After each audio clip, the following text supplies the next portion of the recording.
வணக்கம் நண்பர்களே. தமிழ்நாட்டில் திருமணம் செய்திருந்தாலும் திருமணப் பதிவு செய்யலன்னா என்ன பிரச்சனை வரும்னு தெரியுமா? எந்த சட்டத்தின் கீழ் எந்த வகை திருமணத்தை எப்படி பதிவு செய்யணும்னு இந்த வீடியோல முழுசா பார்க்கலாம். வீடியோவை முழுசா பாருங்க. முக்கியமான தகவல்கள் இருக்கு. திருமணம் ஒரு சமூக சடங்கு மட்டும் இல்ல. அது ஒரு சட்டப்பூர்வ உறவு. Divorce case, maintenance case, property rights, visa, passport, senior citizen cases இவை எல்லாத்துக்கும் ஒரே முக்கியமான ஆதாரம் மேரேஜ் சர்டிஃபிகேட். முதல்ல இந்து திருமணப் பதிவு பத்தி பார்க்கலாம். இது ஹிந்து மேரேஜ் ஆக்ட் 1955 கீழ் வரும்.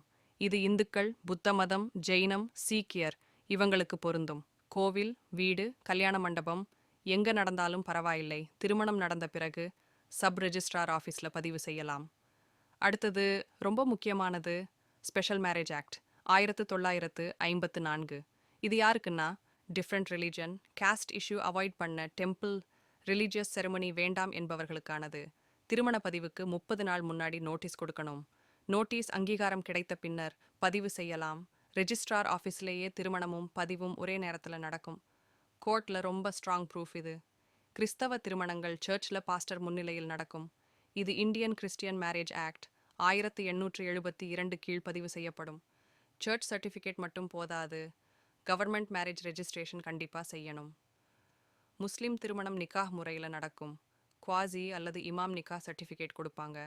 தமிழ்நாடு மேரேஜ் ரெஜிஸ்ட்ரேஷன் ஆக்ட் 2009 படி இந்த திருமணமும் சப் ரெஜிஸ்ட்ரார் அலுவலகத்தில் பதிவு செய்ய வேண்டியது கட்டாயம். சுயமரியாதை அல்லது சீர்திருத்த திருமணம் என்பது சடங்குகள் இல்லாமல் ஒப்புதல் அடிப்படையில் நடக்கிற திருமணம். இது தமிழ்நாட்டில் சட்டபூர்வமாக ஏற்றுக்கொள்ளப்பட்டுள்ளது. இது ஹிந்து மேரேஜ் ஆக்ட் கீழ்ப்பதிவு செய்யப்படும். ஒரு முக்கியமான விஷயம் Tamil Nadu registration of marriages act 2009. இந்த சட்டம் எல்லா மத திருமணங்களுக்குமானது. எந்த ஜாதி, மதம், மொழி சார்ந்தவர்களாக இருந்தாலும் திருமணத்தை பதிவு அலுவலகத்தில் பதிவு செய்ய வேண்டும். பதிவு செய்யலன்னா அபராதமும் சட்ட சிக்கலும் வரும். இப்போ திருமணப்பதிவுக்கு என்ன டாக்குமெண்ட் தேவை? மேரேஜ் ப்ரூஃப், வெட்டிங் கார்டு, திருமண மண்டபம் மற்றும் கோவிலில் வழங்கியுள்ள receipts, residence proof, voter ID, ration card, driving licence, passport மற்றும் விசா. Age proof, birth certificate, school college certificate மற்றும் TC mark sheet. Passport size photos, marriage photos, 3 witness Aadhaar cards. ஆணுக்கு 21 வயசு, பெண்ணுக்கு 18 வயசு முடிஞ்சிருக்கணும். திருமணப்பதிவு இப்போ ஆன்லைன்லேயே பதிவு செய்யலாம். தமிழ்நாடு சர்வீசஸ் போர்ட்டலில் மேரேஜ் ரெஜிஸ்ட்ரேஷன் செலக்ட் பண்ணி, டீட்டெயில்ஸ் ஃபில் பண்ணி, டாக்குமெண்ட்ஸ் அப்லோட் பண்ணி, அப்பாயின்மெண்ட் புக் பண்ணி சப் ரெஜிஸ்டர் ஆஃபீஸுக்கு நேரில் போகணும். வெரிஃபிகேஷன் முடிஞ்சதும் மேரேஜ் சர்டிஃபிகேட் கிடைக்கும்.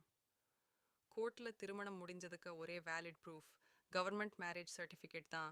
லேட்டாக பதிவு பண்ணுறப்போ அஃபிடேவிட், பெனல்ட்டி இதெல்லாம் வரும். இந்த வீடியோ உங்களுக்கு யூஸ்ஃபுல்லாக இருந்தால் லைக் பண்ணுங்கள், ஷேர் பண்ணுங்கள், சப்ஸ்கிரைப் பண்ண மறக்காதீங்க. நன்றி, வணக்கம்.